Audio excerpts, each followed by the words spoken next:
Everyone in Millbrook Valley thought Clara had finally lost her mind. When the 16-year-old granddaughter of old Thomas Whitfield began tearing out 2 acres of prime wheat fields to plant 500 lavender bushes instead, the entire farming community laughed. Agricultural experts warned her grandfather to stop her immediately, and everyone watched convinced she was destroying something valuable. But Clara wasn't acting on a whim. For 3 years, she had quietly studied rainfall patterns, soil chemistry reports, and ancient farming journals from the 1930s Dust Bowl era, noticing mysterious clues that nobody else paid attention to. The year was 2019, and Millbrook Valley in rural Kentucky was experiencing what local meteorologists called a golden age of farming. Wheat prices were at a 10-year high. The soil had never been more fertile.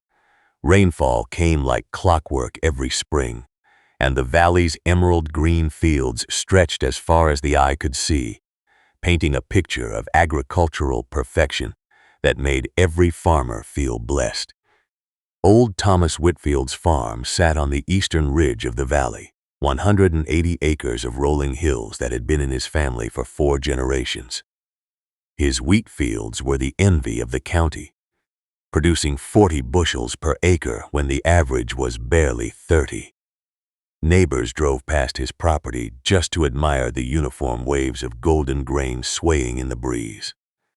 Thomas had raised Clara since she was 8 years old, after her parents died in a car accident on Route 64. The old man never remarried, never even considered it. Clara was his world, and he poured every ounce of love and wisdom into her. She learned to drive a tractor before she could legally drive a car. She could read soil pH levels, like other teenagers read text messages. By age 12, she was helping her grandfather manage crop rotations and pest control schedules. By 14, she was attending agricultural extension meetings and asking questions that made university professors pause and think. The farmers in Millbrook Valley watched Clara grow up with a mixture of admiration and amusement. She was the little girl who knew more about nitrogen cycles than most grown men who had farmed for decades. But admiration turned to confusion when Clara turned 15. That spring, instead of helping her grandfather prepare the wheat fields for planting, she began spending hours in the county library, poring over weather records from the 1930s. She checked out books about drought-resistant crops and ancient water conservation techniques. She started visiting the local agricultural extension office every week, not to ask about wheat yields, but to request soil moisture data going back 50 years. The extension agent, a friendly man named Mr. Henderson, found her curiosity charming but odd. "Why are you so interested in old drought records, Clara?" he asked one rainy afternoon. "We're in one of the wettest periods in Kentucky history." Clara just smiled and said, "Patterns repeat themselves, Mr. Henderson. My grandfather taught me that nature always gives warnings before she changes her mind." What Clara had discovered in those dusty records was something that made her blood run cold. Every 30 to 35 years, Millbrook Valley experienced a severe drought cycle that lasted between 3 to 5 years. The last major drought had ended in 1988. By her calculations, the valley was overdue. But it wasn't just the cyclical pattern that worried her. She had noticed something else in the data, something that sent chills down her spine every time she thought about it.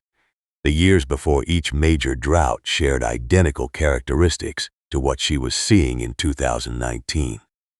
Unusually wet springs, above-average wheat yields, and a false sense of agricultural security that made farmers plant more wheat than ever before.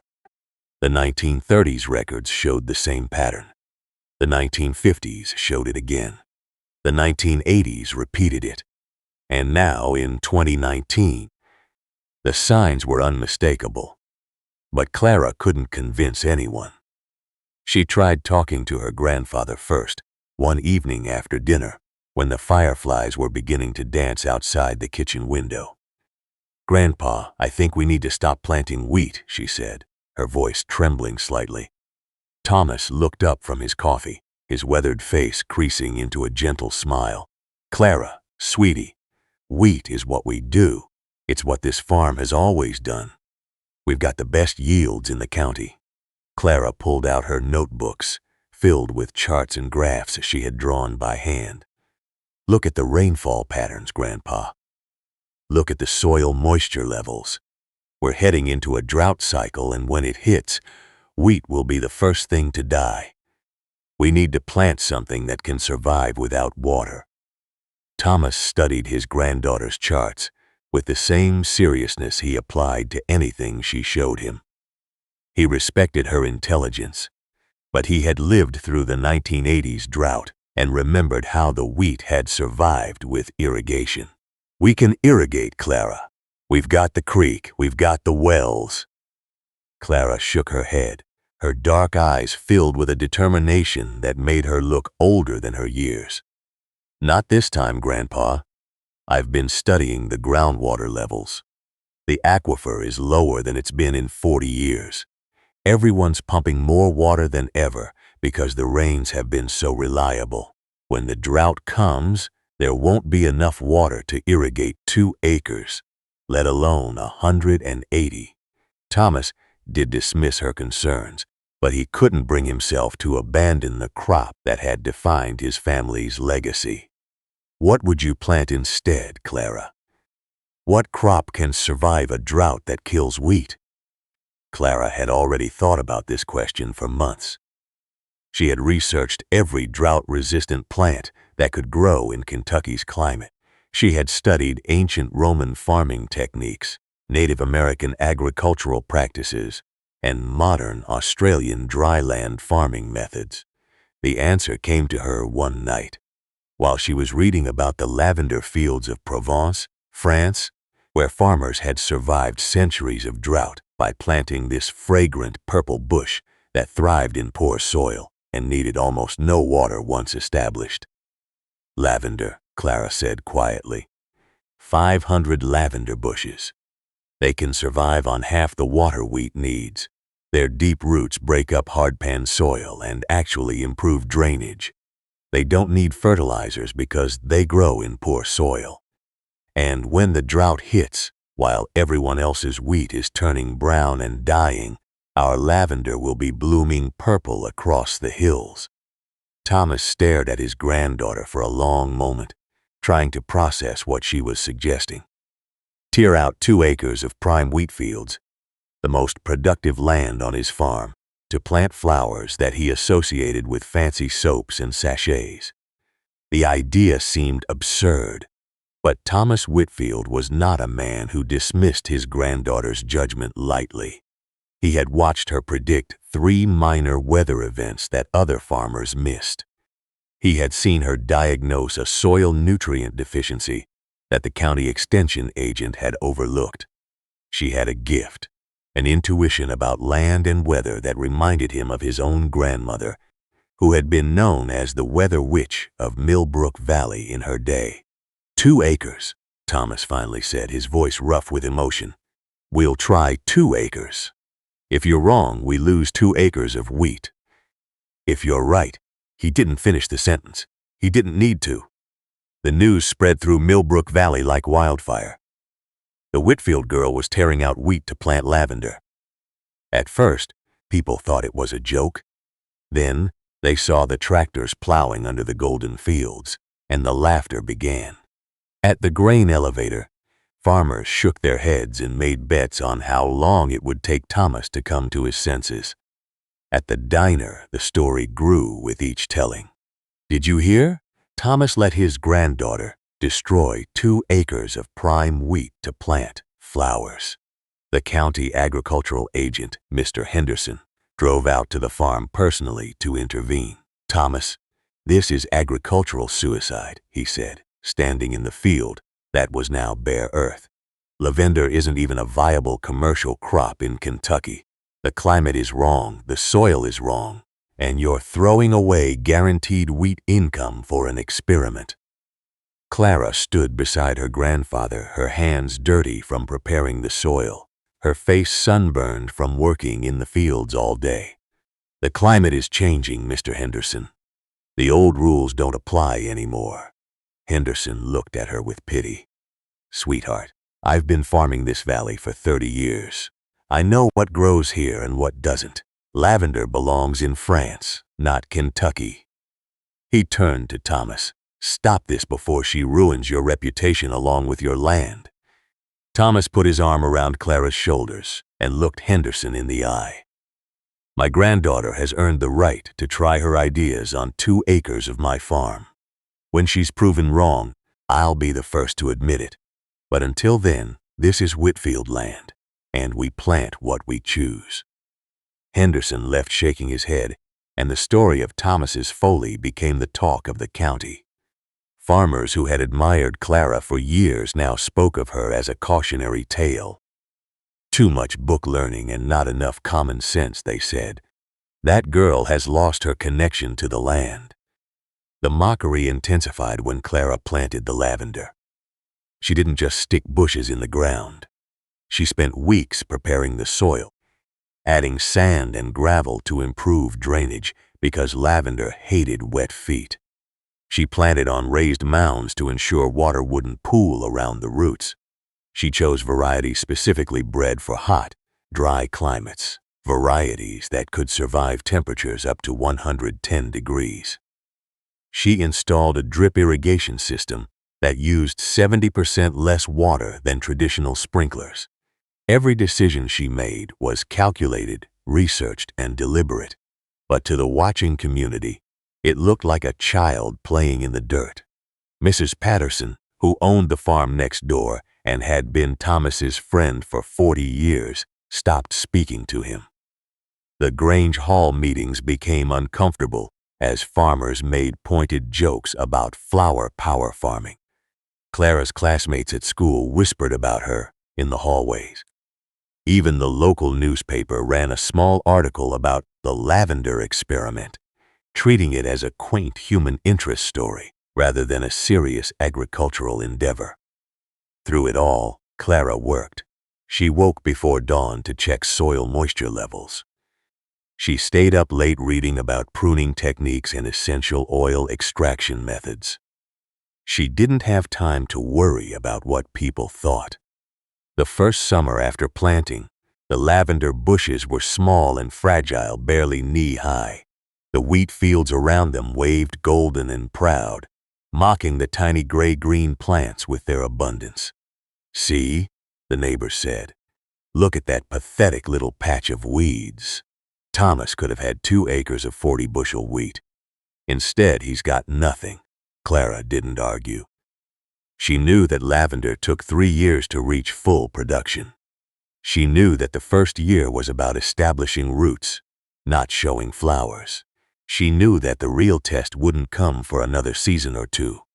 But nature was moving faster than anyone expected. The winter of 2019-2020 was unusually dry. The spring of 2020 brought less rain than any spring in recorded history.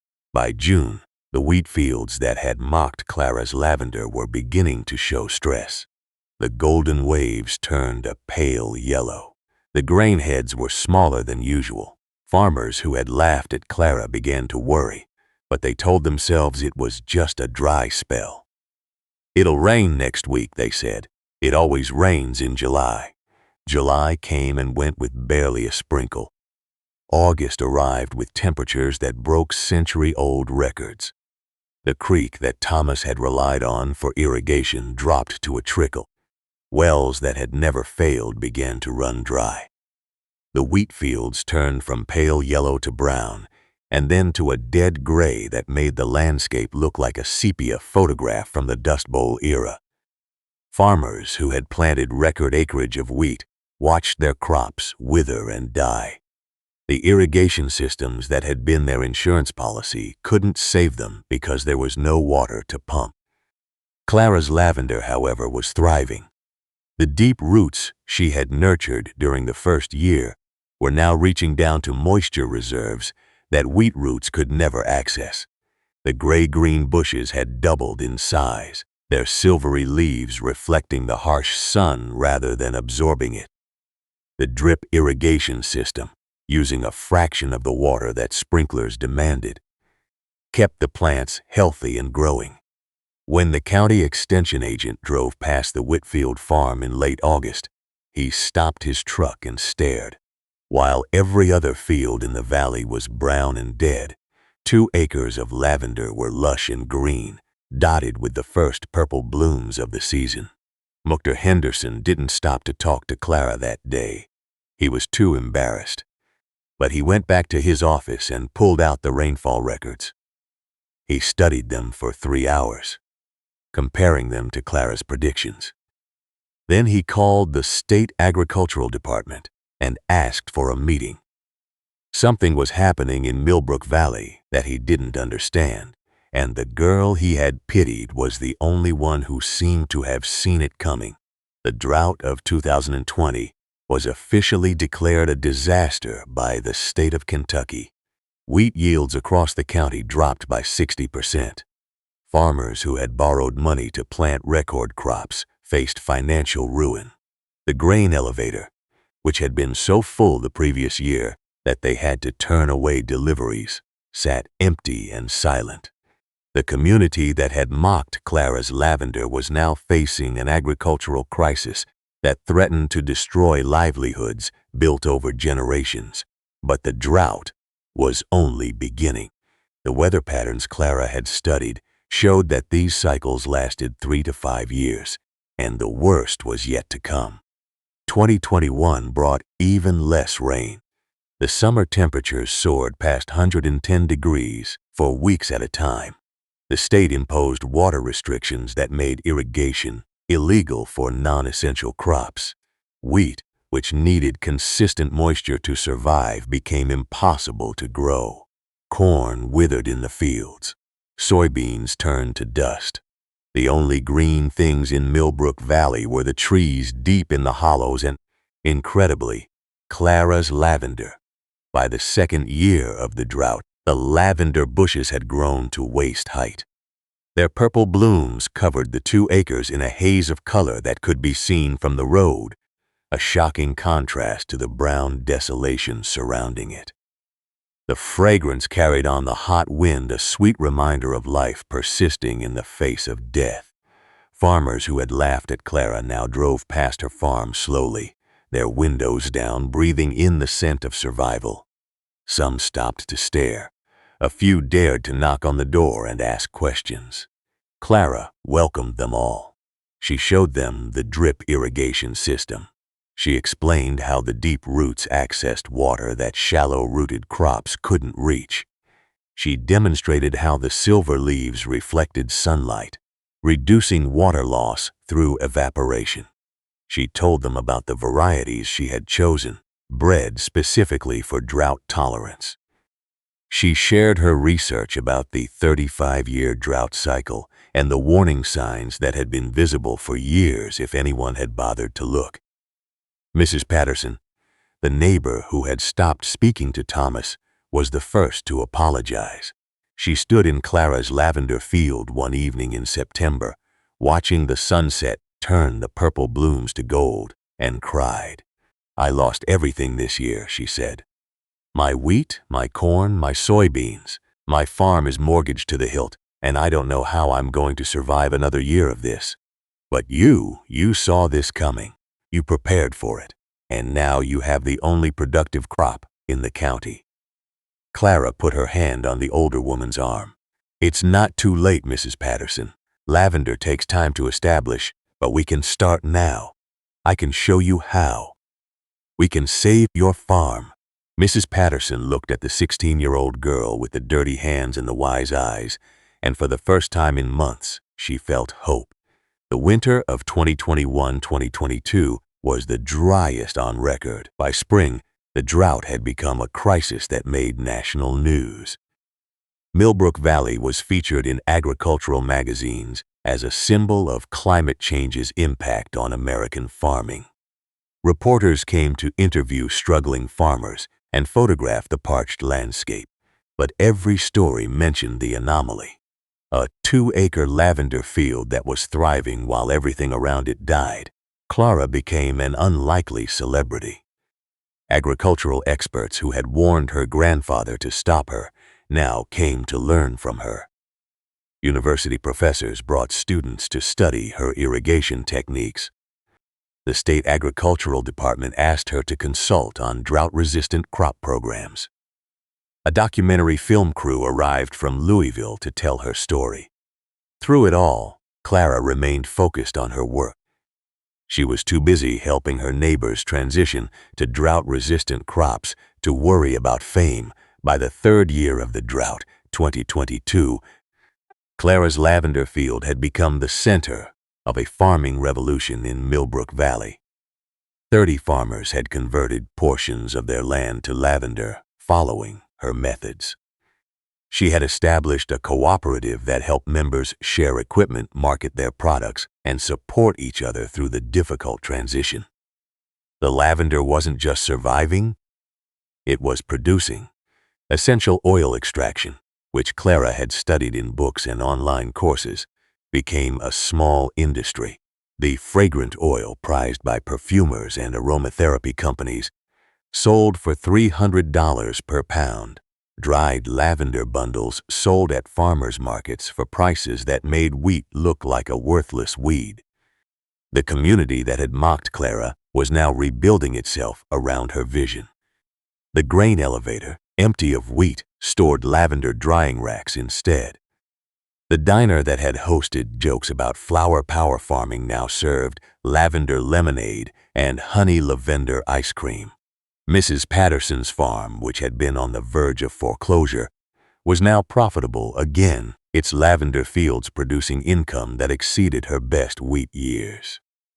The county agricultural agent, Mr. Henderson, became Clara's biggest advocate, giving presentations at state conferences about the Millbrook model of drought-resistant agriculture. But the drought wasn't finished.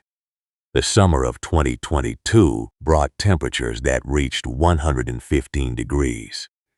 The water restrictions became mandatory rationing. Farmers who had resisted converting to lavender watched their remaining crops die completely. Some lost their farms to bankruptcy. Others sold their land at distressed prices to developers who planned to build solar farms on the barren soil. The valley that had been a thriving agricultural community for generations was being transformed by forces that most farmers had never imagined. Clara's lavender field, now expanded to 10 acres with her grandfather's blessing, continued to produce. The deep roots that had taken 3 years to establish were now tapping into underground water reserves that had sustained the valley for millennia. The drip irrigation system, perfected through years of experimentation, used less water than a typical suburban lawn. The essential oil production, which Clara had taught herself through trial and error, was now generating income that exceeded anything the farm had earned from wheat. Thomas Whitfield, watching his granddaughter transform their family's legacy, felt a mixture of pride and awe. He had been a good farmer, respected and successful by traditional standards. But Clara was something different. She was a visionary who had seen the future and prepared for it while everyone else was celebrating the past. "How did you know?" he asked her one evening as they sat on the porch, watching the sunset turn the lavender fields purple. "How did you see what was coming when everyone else was blind?" Clara was quiet for a long moment. "I didn't see it, Grandpa. I listened to it. The land was telling us. The rainfall patterns, the soil moisture, the groundwater levels, the temperature trends. All the information was there. We just had to pay attention." She turned to look at her grandfather, her face illuminated by the fading light. "You taught me to listen to the land, Grandpa. You taught me that farming isn't about forcing the earth to do what we want. It's about understanding what the earth needs and working with it." Thomas nodded, his eyes glistening. "I taught you to listen, Clara, but you learned to hear. The drought finally broke in the spring of 2023, after 4 years of devastation. The rains returned, gentle at first, then in steady showers that turned the brown valley green again. Farmers who had survived the crisis emerged transformed. Many had converted entirely to drought-resistant crops, not just lavender but also native grasses, deep-rooted legumes, and climate-adapted grains. The agricultural landscape of Millbrook Valley would never return to what it had been. The monoculture of wheat that had dominated for generations was replaced by a diverse ecosystem of crops that could survive whatever weather came next. Clara was 19 years old when the drought ended. The girl who had been mocked as a foolish child was now a respected agricultural consultant who traveled the state helping other communities prepare for climate challenges. Her lavender farm had grown to 50 acres, employing 20 people from the valley and producing essential oils that were sold across the country. The cooperative she had founded included over 200 farms in 3 states, all practicing the drought-resistant methods she had pioneered. The farmers who had laughed at her in 2019 now told her story to their grandchildren. The county that had treated her as a cautionary tale now honored her as a prophet. The agricultural experts who had warned her grandfather to stop her now studied her methods in university classrooms. The transformation was complete, the social reversal absolute. The mocked had become the admired, the foolish had become the wise, and the child who had listened to the land had taught the adults how to survive. But Clara never forgot the lessons of those difficult years. She kept her first field, the original 2 acres, where she had planted 500 lavender bushes against the advice of everyone she knew. She walked through those rows every morning, touching the silvery leaves, breathing the fragrance that had once been the scent of ridicule and was now the scent of survival. The bushes were massive now, 6 feet tall and equally wide, their purple blooms so abundant that they looked like a living painting against the green hills. One morning in late summer, as Clara walked through her lavender field with her grandfather, now frail but still sharp-minded at 82, she stopped at the edge of the original planting. The sun was rising, turning the dew-covered blooms into diamonds of purple and gold. A gentle breeze carried the fragrance across the valley, where new lavender fields were blooming on farms that had once grown only wheat. "Do you ever regret it?"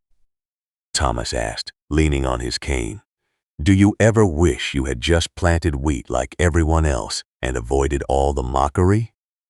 Clara smiled, the same determined smile she had worn at 16 when she first proposed her crazy idea. "Never, Grandpa. The mockery was the price of being right.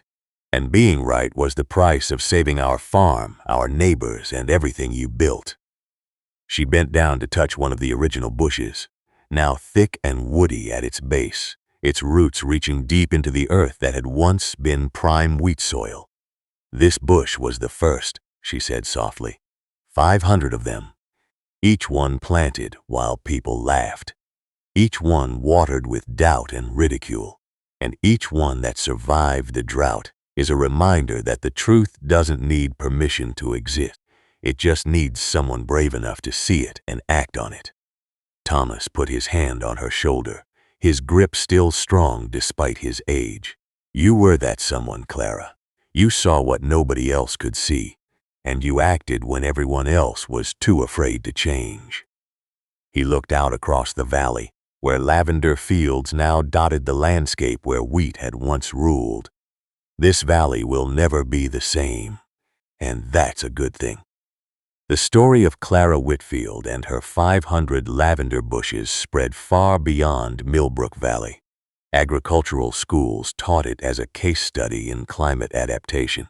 Climate scientists cited it as evidence that local knowledge and careful observation could predict changes that computer models missed. Farmers in drought-prone regions around the world wrote to Clara asking for advice. The girl who had been mocked for planting flowers instead of wheat had become a symbol of resilience, foresight, and the courage to defy conventional wisdom. But the most important lesson wasn't about agriculture or climate change, or even about lavender. It was about listening. Clara had listened to the land when everyone else was listening to each other. She had paid attention to the quiet signals that nature sends before major changes. She had trusted her observations over the consensus of experts. She had been willing to endure ridicule rather than ignore what she knew to be true. In the years that followed, as climate patterns continued to shift and traditional farming methods became increasingly unreliable, the Millbrook Valley model spread to other communities. Clara's cooperative expanded to include thousands of farms across the Midwest and South. The lavender industry that had begun with 500 bushes in a mocked 2-acre field became a major agricultural sector, generating hundreds of millions of dollars in revenue and employing thousands of people. Clara eventually married a man who had come to study her irrigation methods and stayed to help her expand her vision. They had children who played in the lavender fields where their mother had once worked alone, enduring the laughter of an entire community. Those children grew up knowing that their mother had been called crazy, that their grandfather had been warned he was destroying his farm, and that the truth had proven stronger than the mockery. Thomas Whitfield lived to see his great-grandchildren running through fields of lavender that stretched to the horizon. He died at 94, peacefully, in the farmhouse where he had raised Clara, with the fragrance of lavender drifting through the open windows. In his final moments, he smiled and whispered, "You were right, my girl. You were always right." The farm that had been in the Whitfield family for 5 generations continued to thrive, but it was no longer a wheat farm. It was a lavender farm, a demonstration site, a research center, and a symbol of what was possible when someone dared to see the future clearly and act on that vision. The original 500 bushes were still there, ancient and massive now, their woody trunks as thick as a man's arm. They had survived the drought that killed the wheat. They had survived the ridicule that tried to kill the dream. And they stood as living monuments to the power of listening to the land, trusting your vision, and having the courage to plant something beautiful when everyone else is planting something expected.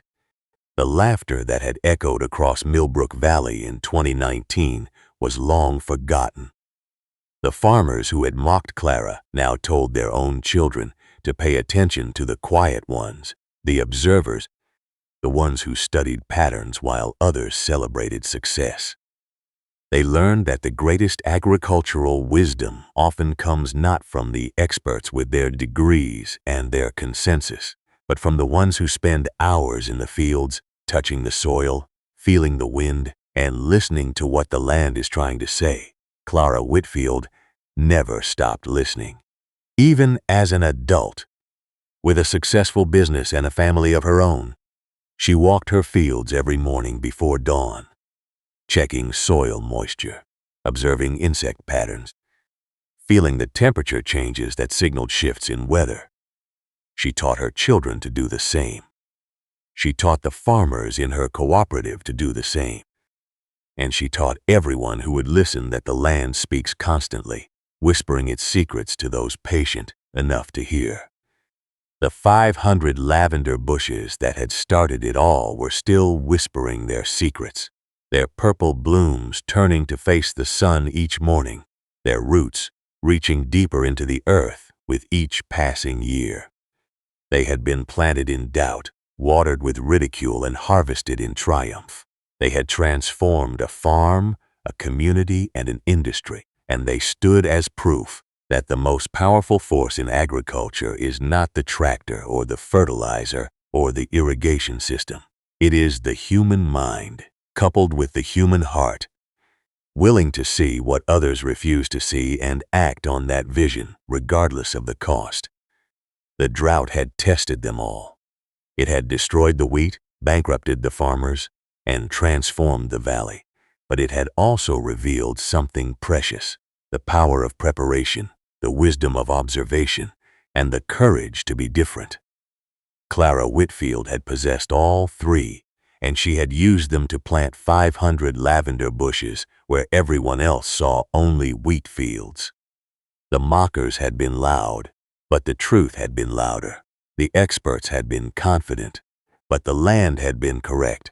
And the girl who had been called crazy had proven that sanity is not determined by consensus, but by results. As the sun set over Millbrook Valley, painting the lavender fields in shades of purple and gold, Clara stood at the edge of her original planting one more time. She was no longer 16, but the feeling was the same. The land was speaking. The patterns were shifting. New challenges were coming, and new preparations needed to be made. But she was ready. She had been ready since the day she first touched the soil of this field and knew, with a certainty that transcended logic, that wheat was the past and lavender was the future. The breeze picked up, carrying the fragrance across the valley, past the farms that had converted to drought-resistant crops, past the research center that studied climate adaptation, past the school that taught children to listen to the land. It carried the scent of survival, of wisdom, of courage, and somewhere in that fragrance, if you listened carefully, you could hear the echo of laughter that had turned to silence, of doubt that had turned to belief, and of a young girl's vision that had transformed everything. Clara smiled, turned, and walked back to her farmhouse, where her family was waiting. The lavender swayed in the evening breeze, 500 strong, their purple blooms glowing in the fading light. They had been laughed at once. Now they were legendary, and they would continue to grow, to bloom, and to teach long after everyone who had mocked them was gone. Their roots deep in the soil of a farm that had learned to listen, and their fragrance carried on the wind as a reminder that the truth, like lavender, always finds a way to bloom.